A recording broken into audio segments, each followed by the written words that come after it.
50 रख ले बा कि हमारा से झूठ बोला और तू ना चलिए लडेरा ले ले तो ते टकरेले बड़े कि ना भाई और के क्यों आउट टकरे की टकरे नहीं की क्या तू टकरेले बड़े कि ना तू भाई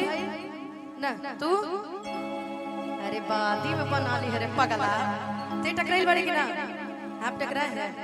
आपकी उम्र निर्गुण सुनने की है वापस रहने दीजिए जितना भी लोग टकराइल बड़े हो प्यार भइल भाई बारात के अनुभव कुछ अलग होला कि गलती से तोरा के तिलक वाला ढेर देखा था देखो उ ढेर टकराइल बड़े बारात में जानता रे उ टकराइल नहीं कि सीधे पटा ले बोले कि सुनो तनी आयुष मस्ती के बियाह हो जाता जाए दादा कि गलती से ये जान टकरा गई हो गलती से ये जान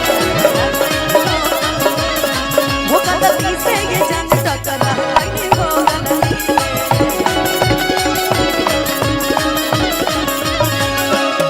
लेकिन ये देखी पगला है बड़ा लगे कि भांग के आई बड़ा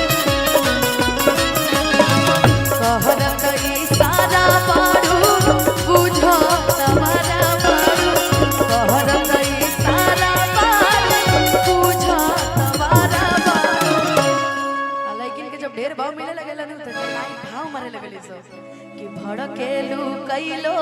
मजा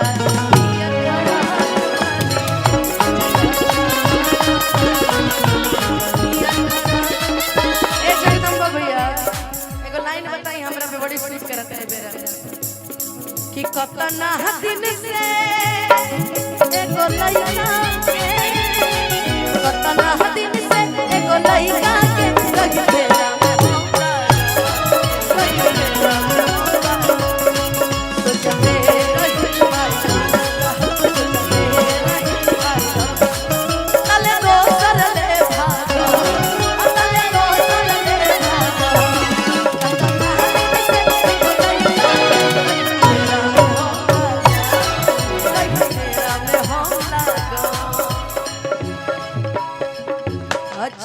चमारा तारुवा ईयर फरा हम रिकॉर्ड करा ले बने लगने में मुंह घुमा ले बनी अनुपमा नाई अब कतना हमरा के बदनाम करो हमर फोन के लाइव तोहरा पास चलत रहे देखो कुछ होई ना आइल होई पूछ ल के हुसे हम बानी नु तारा से पहले हमारी यूट्यूब वाला भाई हो ना उ सब कर हवन तोहरे गाना नहीं ट्रेंड करत हमरो गाना ट्रेंड करत बा ऐसे उ सबको हवन वो सुना दे कि लगने में आ हमर हो जा तू जान यही लगने में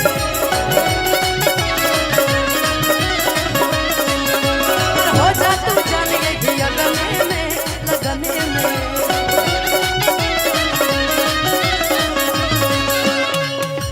कि हमके पटावेला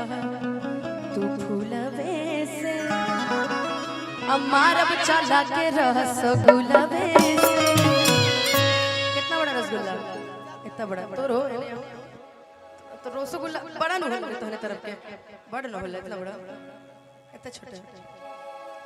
कि हमके पटावेला तू फूलवे से अमारब चला के रसगुल्लवे से आगे आगे आंसू खाई हैं हम पीछे पीरिया सुपाई हैं आगे आगे आंसू खाई हैं हम पीछे पीरिया सुपाई हैं पवन के मान दी हो तू यार फरा